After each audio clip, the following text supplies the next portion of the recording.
ప్రస్తుతం మనతో పాటు ప్రముఖ ఆధ్యాత్మికవేత్త వేదిక్ ఆస్ట్రాలజర్ అవినాష్ దాస్ గారు ఉన్నారు. గురువు గారితో మాట్లాడేద్దాం. నమస్కారం గురుగారు. నమస్కారం. ఓం నమ శివాయ. ఓం నమో వెంకటేశాయ. సో ఈ పరాభవ నామ సంవత్సరంలో వృశ్చిక రాశి వాళ్ళకి ఈ కొత్త సంవత్సరం ఏ విధంగా ఉండిపోతుంది, ఎటువంటి జాగ్రత్తలు తీసుకుంటే విశేషంగా కలిసి వస్తుందంటారు? చూద్దామండి వీళ్ళకి ఎలా ఉంది. మొదటిగా ఆదాయం 11, వ్యయం 5. సో ఖర్చు అంత లేదన్నమాట, కంట్రోల్లోనే ఉంటుంది. తర్వాత రాజపూజ్యం 2, అవమానం 6. గౌరవం మర్యాదలు తగ్గిపోయాయి. సంపాదన పెరిగింది కాబట్టి కొంచెం ఏం జరుగుతుందంటే ఇష్టం వచ్చినట్టు మాట్లాడతారు సొసైటీలో. సో అవమానం ఎక్కువగా అనిపిస్తుంది. అంటే ఖర్చు కూడా లేదు. అంటే ఖర్చు లేదంటే ఏంటి, అన్నీ దాచేస్తున్నాడు, వీళ్ళకి వాళ్ళకి ఇవ్వడం లేదు, ఆటోమేటిక్గా ఏడుస్తారు కదా. చుట్టాలకి, పిన్నికి, వీళ్ళకి వాళ్ళకి పెట్టకపోతే, ఫ్రెండ్స్కి పార్టీ ఇవ్వకపోతే ఏదో అంటారు కదా. సో అది ఉందన్నమాట వృశ్చిక రాశిలో. ఓకే, వాళ్ళ ఇష్టం, మనం ఏమంటాం, వాళ్ళ ప్లాన్ ఏముందో మనకు తెలియదు. గ్రహ పరిస్థితి చూద్దాం. గ్రహస్థితి గురువు 8 ఇంట్లో ఉన్నాడు. సో 8 నుంచి 9, 9 నుంచి 10, 3 గ్రహాలు సంచారం చేస్తాడు. అంటే సక్సెస్ వచ్చే ముందు ఒక ట్రాన్స్ఫర్మేషన్ జరుగుతుంది. కానీ మధ్యలో మీకు గైడెన్స్ కావాలి. సో గైడెన్స్ లేకపోతే సక్సెస్ రాదు ఈసారి.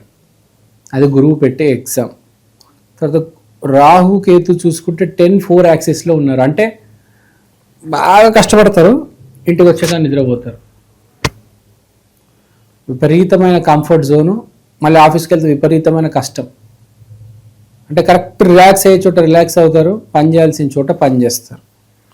తర్వాత ఇంట్లో ఎలక్ట్రానిక్ ఐటమ్స్ కొంటారు ఇంటి కోసం.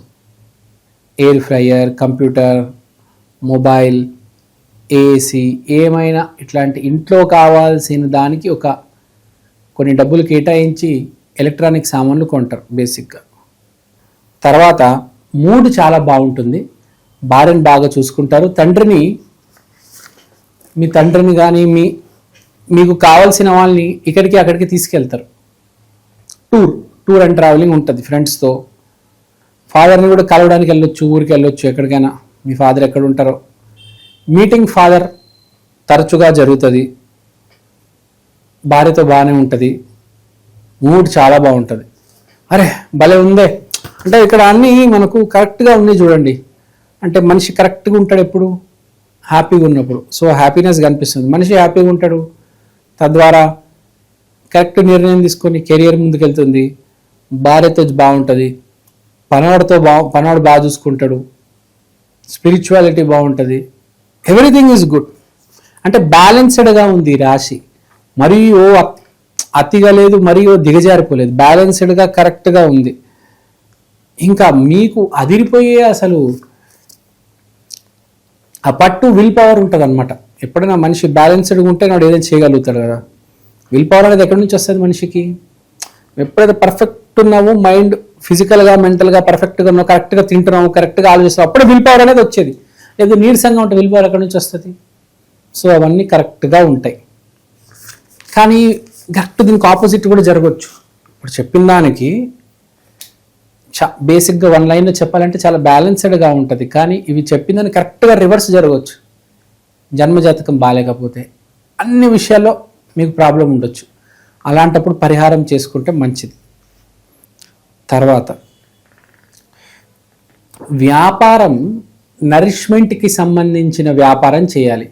నరిష్మెంట్ అంటే మనిషికి నరిష్మెంట్ దేంతో వస్తుంది? Food, medicines, supplements. అంటే మనిషిని చైతన్యపరిచేవి ఏముంటాయి? శారీరకంగా, మానసికంగా కూడా అనుకోవచ్చు. ఒక రెడ్ బుల్ డ్రింక్ అంటే నరిష్మెంట్ ఇస్తుంది, ఒక ఆహ్లాదంగా, ఒక రిఫ్రెష్మెంట్ అనమాట. ఒక రిఫ్రెష్మెంట్ లాగా. ఇప్పుడు మనకు డ్రింక్స్ ఉంటాయి చూడండి, కొన్ని గ్లూకోజ్ డ్రింక్స్ ఉంటాయి, కొన్ని ప్రోటీన్కి సంబంధించిన డ్రింక్స్ ఉంటాయి, నిమ్మకాయ నీళ్ళు. సో ఇలాంటివి బేసిక్గా మీకు మంచిది. సో ఇలాంటి వ్యాపారాలు చేస్తే మంచిది బేసిక్గా. అంటే మనిషిని ఇప్పుడు జిమ్కి వెళ్ళడం, జిమ్ మనిషిని చైతన్యపరిచేవి మానసికంగా, శారీరకంగా, మెయిన్గా శారీరకంగా.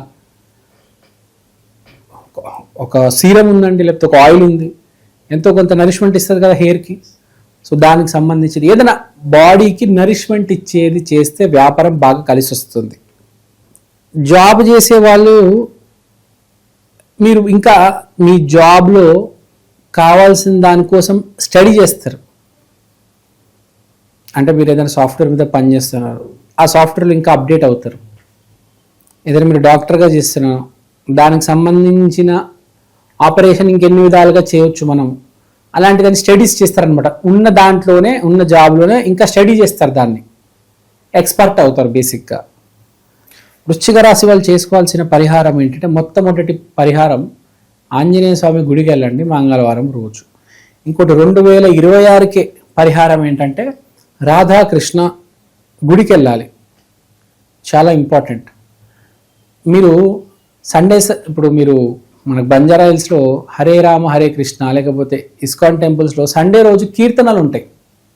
ఆ కీర్తనలు జరుగుతున్నప్పుడు కూర్చోవాలి, చిన్న భగవద్గీత ఇస్తారు, ఆ భగవద్గీత చదవాలి, చిన్న మాల ఇస్తారు, నామజపం చేయాలి.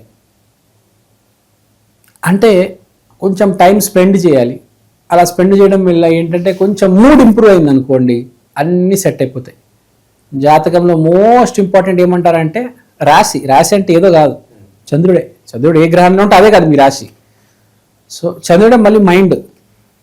సో దానికోసం మూడ్ ఇంప్రూవ్ చేసుకోవడానికే, చంద్రుడు ఇంప్రూవ్ చేసుకోవడానికే టెంపుల్కి వెళ్ళమని చెప్పేది. ఒక టెంపుల్కి వెళ్ళలేకపోతే ఒక పార్క్కి వెళ్ళండి, కొంచెం సమయం కూల్గా ఉండండి. ఈసారి ఏంటంటే మనం కూల్గా ఉంటే మన పనులన్నీ జరుగుతాయి, టెన్షన్ పడితే అన్నీ పాడైపోతాయి. ఇది మామూలుగా ఏంటి అసలు లాజిక్ ఏంటి?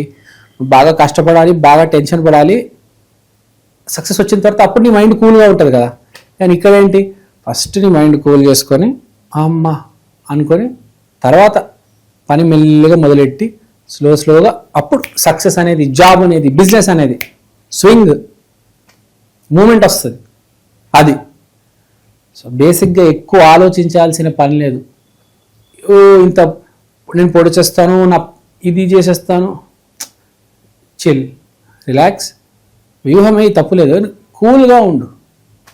కృష్ణుడు కూడా అప్పటికప్పుడే వ్యూహం వేస్తాడు సిచ్యువేషన్ బట్టి కదా. వాడికి తెలియదు కదా ముందేం జరుగుతుందని. కృష్ణుడికి తెలీదు ఎవడు బాణం వేస్తాడు, ఎవడు ఏం చేస్తున్నాడు. అప్పటికప్పుడు వ్యూహం వేసి మొత్తం చక్రం తిప్పేశాడు ఆయన. అది సో అది బ్యాలెన్స్ చేయాలి, అది వ్యూహంలో ఉండాలి. ఈ వ్యూహం కోసం కృష్ణుని ఆరాధించండి చాలు. అంత బాగుంది నోనెట్టు వారి. మంచి రాధాకృష్ణ టెంపుల్కి వెళ్ళండి చాలు. ఓవరాల్గా ఈ నూతన సంవత్సరం ఈ రాశి వాళ్ళందరికీ ఏ విధంగా ఉండిపోతుందో మంచి విశ్లేషణ అందించారు. ధన్యవాదాలు. ధన్యవాదాలు.